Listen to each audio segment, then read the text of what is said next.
Nesse vídeo eu irei demonstrar como criar um usuário ou database para o MariaDB ou MySQL. No painel de controle, você pode acessar a aba Sites ou ir para Sites. No menu esquerdo você tem usuários do banco de dados e bancos de dados. Caso você já tenha um usuário criado, você pode ir direto para banco de dados. Mas no nosso caso aqui, nós não temos nenhum usuário criado. Então o primeiro passo sempre é você criar o usuário para aquele banco de dados. Aqui também é um filtro, como nos outros vídeos eu já expliquei, não adianta digitar nada aqui, a não ser que você queira achar mais rapidamente um usuário. Então nós vamos aqui adicionar novo usuário. Ele virá com o prefixo C de cliente e o número do seu cliente. Isso também visa, do mesmo jeito que explicado nos vídeos anteriores, a facilitar que duas pessoas possam usar uma palavra que identifique o seu banco de dados, possam usar a mesma palavra, porque só vai mudar o prefixo. Então eu vou criar aqui o usuário exemplos. Vamos pegar uma senha gerada e eu vou criar também um outro usuário, usuário Zap. Vou digitar uma senha. Você pode escolher entre digitar ou pedir que o sistema gere. Feito, quando você criou os usuários, você já pode ir para outra etapa aqui, que é do banco de dados. Então a gente vai no menu banco de dados. Dúvidas que o pessoal, que os usuários têm, é se eu posso criar o banco de dados pelo PHP MyAdmin ou remotamente pelo AdeSQL, SQLOG, MySQL Workbench, e a resposta é não. No caso do ISPconfig ou ISPconfig, ISPconfig como muitos falam, ele permite a criação do usuário e do banco de dados somente pelo painel. Você verá que se você conectar ali no PHP MyAdmin, ele irá falar que o seu usuário não tem permissão de criar nem deletar a database. Então somente aqui por esse painel. Então aqui em banco de dados nós vamos adicionar novo registro.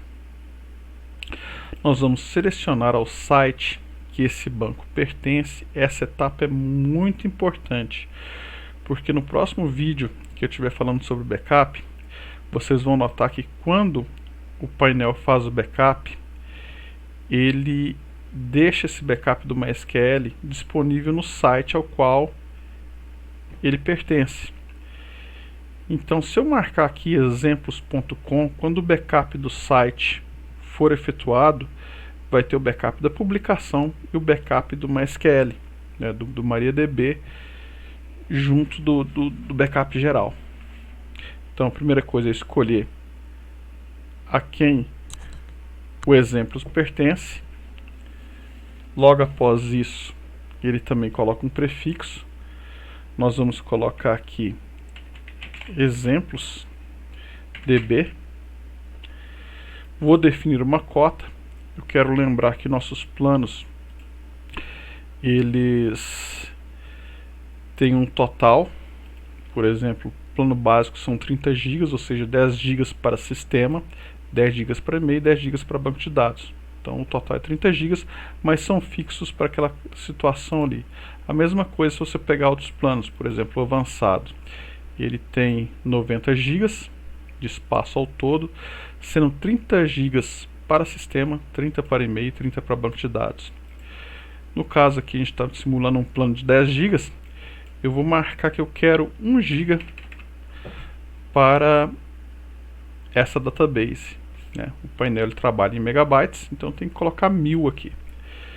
O primeiro usuário, ele é um usuário que tem acesso a tudo. Então se eu quiser criar um usuário que faça select, delete, update,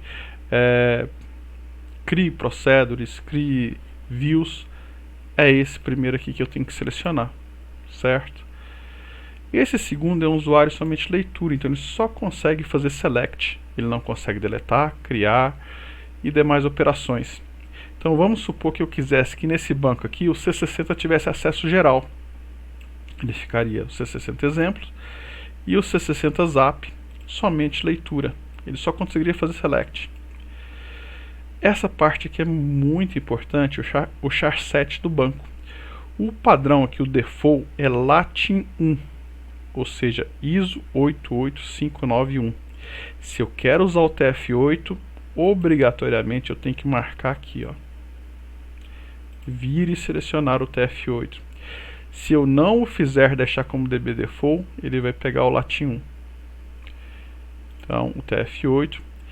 O acesso remoto, se eu tenho ferramentas como AgeSQL, SQLog, Workbench, MySQL Workbench e outras que eu queira acessar a partir da minha máquina local, obrigatoriamente eu tenho que colocar acesso remoto, certo?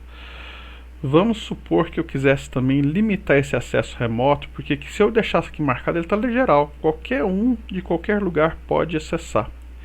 Vamos supor que eu tenho IP fixo no meu local aqui. Eu posso simplesmente vir e colocar o IP. Eu posso consultar um site como meuip.com.br,